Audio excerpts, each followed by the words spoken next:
సాధారణంగా ఒక జీవి చనిపోతే దాని కథ అక్కడితో ముగిసిపోతుంది. కాని ఒక థిమింగలం విషయంలో అలా కాదు.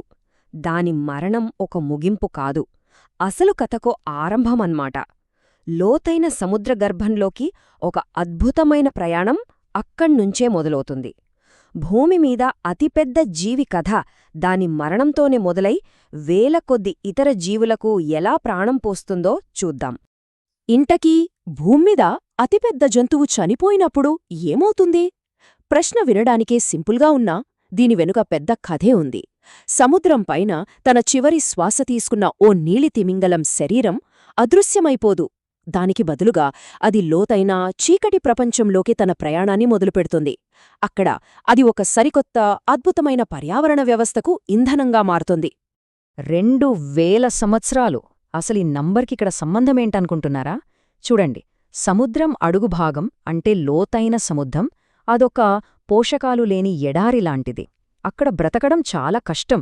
అలాంటి చోట ఒక్క తిమింగలం మృతదేహం ఎంత శక్తినిస్తుందంటే అదే ప్రాంతంలో దాదాపు 2000 సంవత్సరాల పాటు మెరైన్ స్నో అంటే పైన చనిపోయిన చిన్న చిన్న జీవుల నుండి రాలే పోషకాలతో సమానం.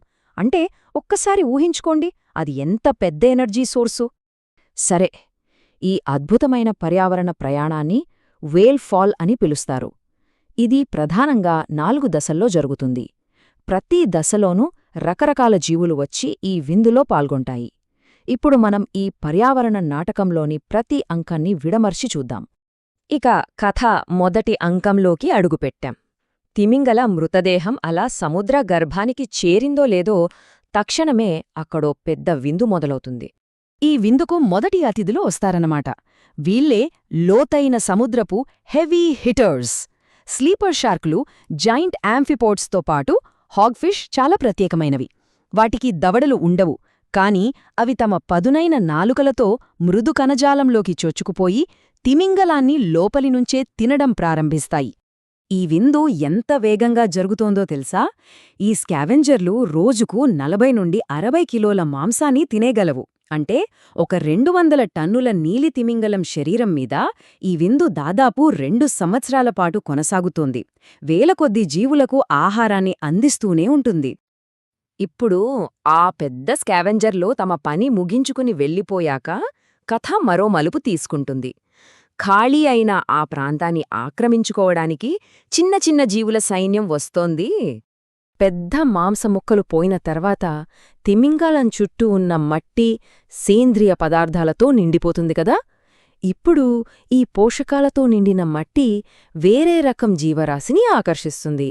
ఆ ప్రాంతమంతా ఒక కొత్త జీవప్రపంచంగా, ఒక బయోలాజికల్ హాట్స్పాట్గా మారిపోతుంది. ఈ రెండో దశలో వచ్చే అతిథులు వీళ్లే.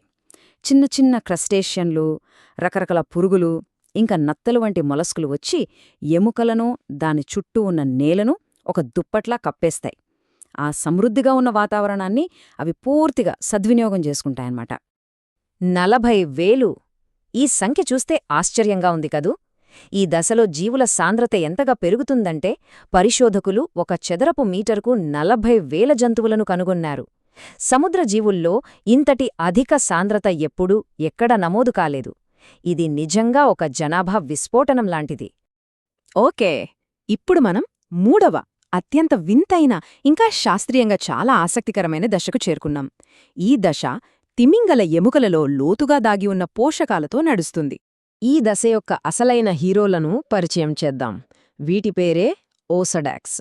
వీటిని ముద్దుగా జాంబీ పురుగులు అని కూడా పిలుస్తారు. వాటికి ఆ పేరెందుకొచ్చిందో ఇప్పుడు చూద్దాం.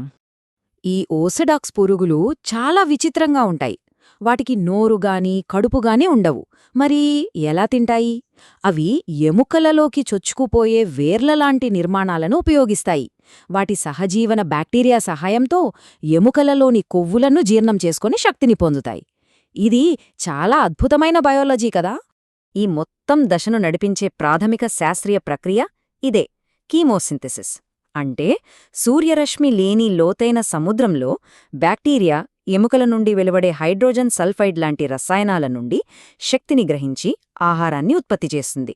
ఇదొక పూర్తి పర్యావరణ వ్యవస్థకు జీవనాధారంగా మారుతుంది. ఈ సల్ఫర్ అధికంగా ఉన్న వాతావరణంలో అనేక ఇతర జీవులు కూడా వృద్ధి చెందుతాయి. తమ మొప్పలలో సల్ఫర్ను ఆక్సీకరణం చేసే బ్యాక్టీరియాను కలిగి ఉండే మసిల్స్, క్లామ్స్ ఇక్కడ కనిపిస్తాయి.